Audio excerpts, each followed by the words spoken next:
welcome to Frontlist Media. So today we have very special guest with us, author Vijay Balakrishnan. Welcome, sir. We are immensely glad to have you on board today for the interview. Thank you. Thank you very much. I'm delighted to be here. Okay, and I hope that you are doing well today. So I would like to start with introduction. So author Vijay Balan grew up in Uti, India, and has lived and worked in many parts of the world. An avid history buff, he enjoys weaving insights and nuances from his wide travels and readings into storytelling. So his debut novel, The Swaraj Spy, is based on the experiences of his granduncle as a member of the Indian Army, National Army Espionage Wing in the World War II.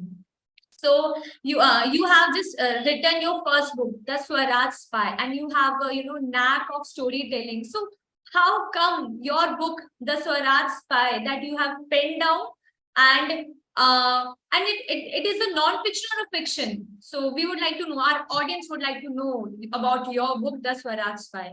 So please. It is. Yeah, sure. Thank you very much. It is actually a work of historical fiction, but it is very, very close to facts that I researched over some 6-7 years of effort. So I've used basically fiction as a vehicle to kind of transport and convey the facts that I have unearthed. Okay. So could you please share something what exactly this book all about? That what will readers gonna get from your book? Okay, so the book, The Swaraj Spy, let me first of all start with the title of the book. Swaraj, as you know, and as many people know, means self-rule. And it was a slogan during India's freedom movement. The great Lokmanya Tilak famously declared, "Swaraj is my birthright and I shall have it." The story arc of my book has the Indian freedom struggle as a backdrop. Okay. But it is also about a secret espionage wing of the Indian National Army, which, as you know, was created with Japanese help to defeat the British and gain independence for India. So the secret spy school in Penang, Malaya, was called the Indian Swaraj Institute. So that's another reason why I use the word Swaraj. And that's where the protagonist of the book, my granduncle, was trained, and he was also an instructor in this institute. Right. But perhaps most importantly, my book is about personal transformation and how the savagery of war and all of the double dealing in espionage brings about change in a human being. Okay. So therefore, the book is also about my granduncle finding his own personal Swaraj or self-rule, but of a very different kind. Okay. So how come you decide that I would like to write a book which is, based on my granduncle life story? Well,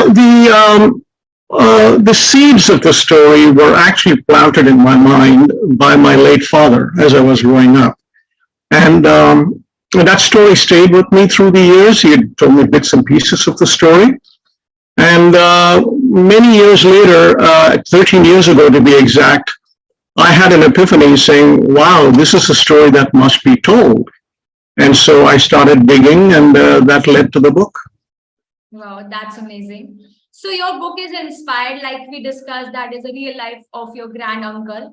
And it's you have mentioned some facts which relates to the Indian freedom struggle, and also it's a fictional one. So I would like to know, to what degree have you incorporated fiction into your story, into your book, The Swaraj Spy? Okay. To me, fiction is a vehicle that carries the facts. If I had, for example, created a narrative where the Japanese won the war, that would be historical fantasy fiction. And don't get me wrong, that's a genre in its own right. But that's not what I chose to do. So the Swaraj Spy is actually factual for the most part. Where the fiction comes in is where I get my readers to see, smell, hear, and experience what my characters are going through. Since the book is it's really aimed at anyone who likes reading and good storytelling. It's not aimed at a scholar or even a history buff. So I see it as my duty to take the reader to a particular place and see in all dimensions of that word what my characters are seeing. And I want those scenes to linger in their minds long after the last page is turned. And also, my focus is not on the events themselves, the wars and so on. It is on how history affects people. Okay. And both the people that are in the zone as well as their loved ones who are elsewhere. But that said, I also want people to learn little known history without taxing themselves. As a reader, actually, it's interesting. A reader recently told me that it is only after reading the book that she had realized that she had actually learned a lot of history without even realizing that that's what was going on. And that's exactly my objective, to impart all these facts, but to do it through a story that people enjoy reading. Wow, it's amazing, and congratulations that you are getting such kind of compliments. So Thank you. And you just mentioned that you took years to, pen down this book. So I would like to know the research part of this. How did you conduct the research part? Like, how did you decide that this will be my beginning and this will be this would be my the middle thing and this is the ending? So yeah, please share. Okay, as I said, the seeds of the story were planted in my mind by my dad. But as I started digging, what I found, Jyotsna, was that over the last 80 years or so, the trail had gotten completely cold. There was nothing out there. So I started, the journey. I first started with family, and I started talking to them about this man and what they knew about him. And then I also traveled to many different parts of the world. I made several trips and met people. And one person led me to another, and so on. And then I also was able to review a lot of documents, letters, and all of that. And slowly, and it was a very gradual process, the story kind of emerged out of the mist, so to speak.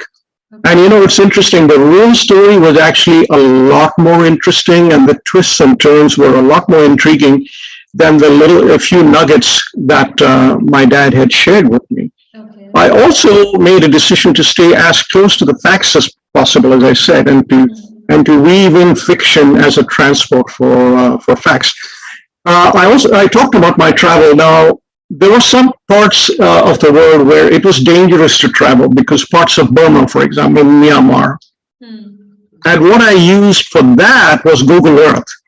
And it was fascinating. I could sit here in my study and then zoom in on these areas and really get a good visual reference, because I'm a very visual writer, and that kind of visual reference was very important for me.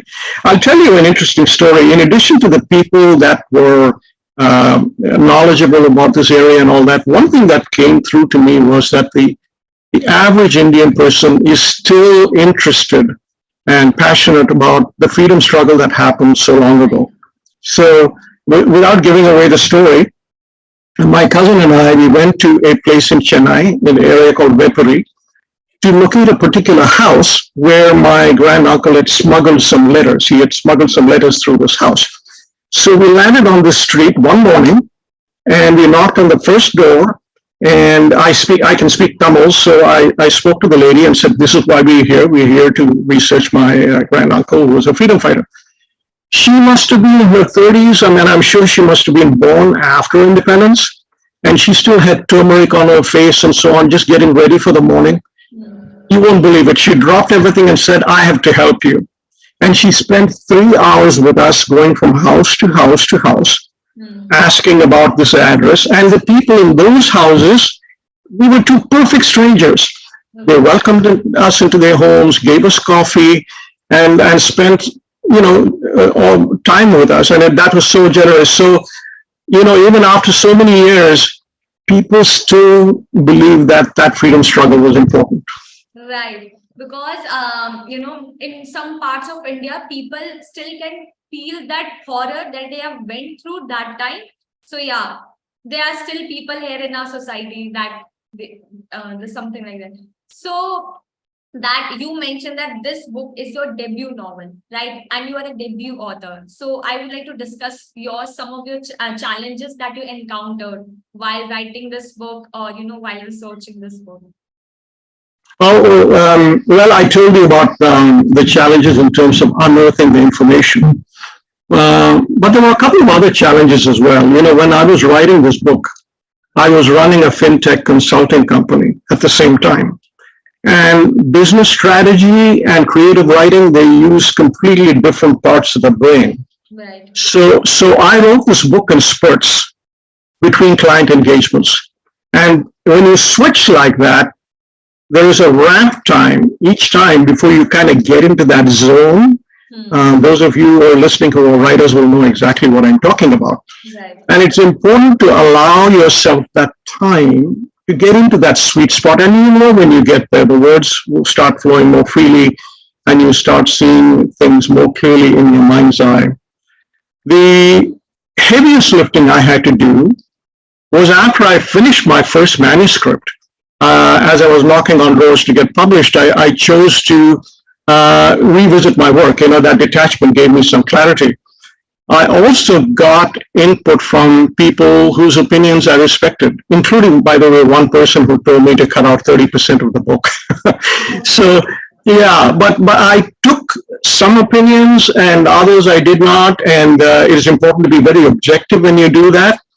And there's a saying that's wrongly attributed to Da Vinci. I think it's the French writer Paul Valéry who said this. He said, works are never finished, they are merely abandoned. Meaning you keep tweaking your book and you keep tweaking your book, but at some point, right, it's important to say, okay, it's done. You need to abandon it and let others savor it. Right. Yeah, perfectly well said.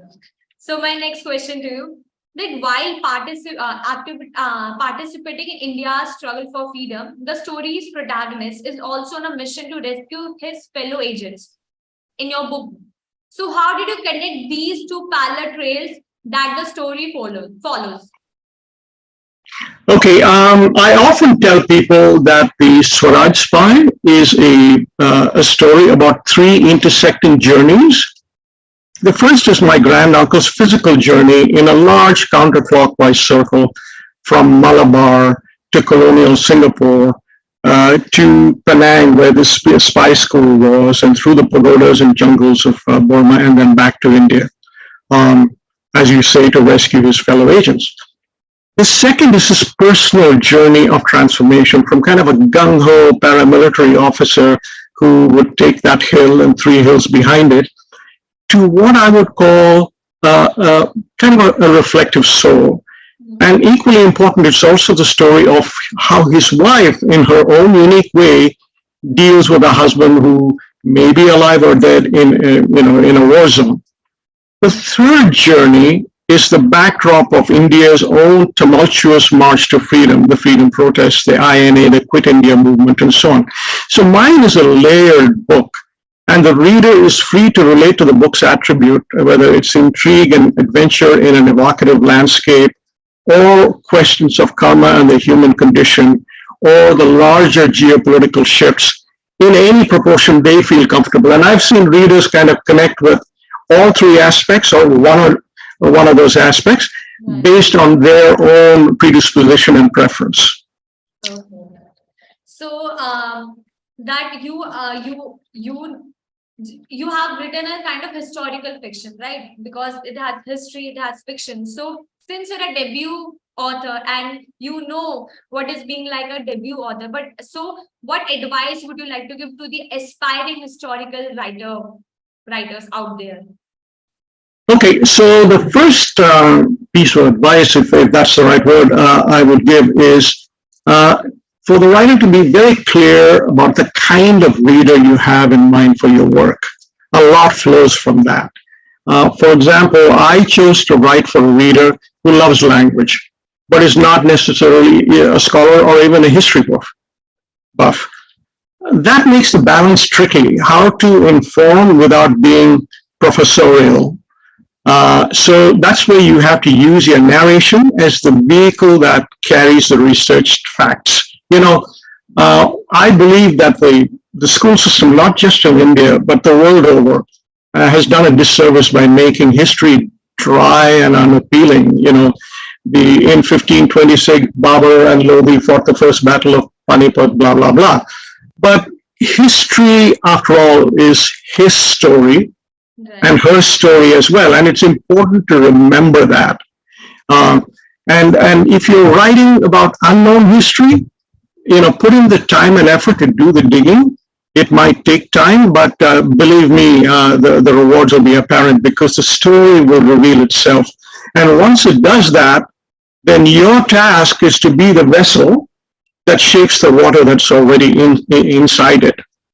And then the other advice I would give is to take the reader with you to the places and times in your story. So here's what I do. Before I write, I just close my eyes and I think about where the character is. What is this person seeing? What are they hearing? What are they smelling? Smell is a very strong emotion, and maybe even what they're tasting. And it's only then that I start writing. Oh, wow. But do that without pages and pages of description, because then you lose your reader. So that's where your ability to move readers through concise but good and evocative language comes in. Storytelling is an art. And so you just have to keep honing it through the years. And then, as I said earlier, I like to focus on how history affects people and how different individuals react to situations. So I tend to be a keen observer of people, and I've had the privilege to travel to many parts of the world and meet different kinds of people from different cultures.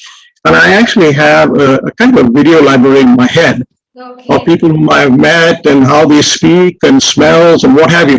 And so when I write, what comes out is a composite of all of those backgrounds. And then I just spoke to you about getting into the zone, when you write, and then also keep changing the book, but at some point abandon it. Those are some of the kind of quick pieces of advice I'd have for someone who's aspiring to be a historical fiction writer. Quite a good advices. So, are you planning to write something other than historical fiction since you are into storytelling? Yeah. Actually, no, I love this genre. I love revealing little-known history and sharing it. For example, if I had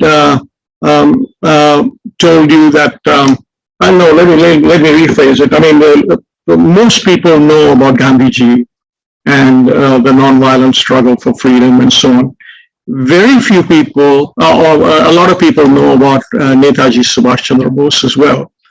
But if I had asked you or anyone to name the first leader of the INA, my guess is almost 100% of the people would say, of course, it is Netaji Subhash Chandra Bose. But that would be incorrect. The first INA was led by a man called Captain Mohan Singh. And that INA collapsed because of tensions between the Japanese and the Indians. So, what I like to do is to kind of reveal this unknown history and then pose larger questions. For example, who were the good guys and the bad guys in World War II? Was it the British? Was it the Japanese? Was it the Indians? Which Indians? The ones that fought for the British or the ones that fought against it? So I think I will stay in this area of historical fiction and kind of follow the formula, if that's the right word, that I just shared with you, and that is to really transport the facts through good storytelling. Okay. So audience can expect more historical fiction books from you. So thank you so much. And I have your book with me, The Swaraj Spy. Can you see? Yeah. So guys, please read this book. It is very amazing if you're planning to explore the Indian freedom struggle, but in a little bit touch with a fictional world. So please do read it. Thank you. And thank you so much, Vijay sir, for coming today and joining us and share about your book to the audience. It's a lovely session with you. Thank you so much. Thank you very much. Thank you for your time and thank you for your excellent questions. Thank you so much. Have a good day. Bye-bye.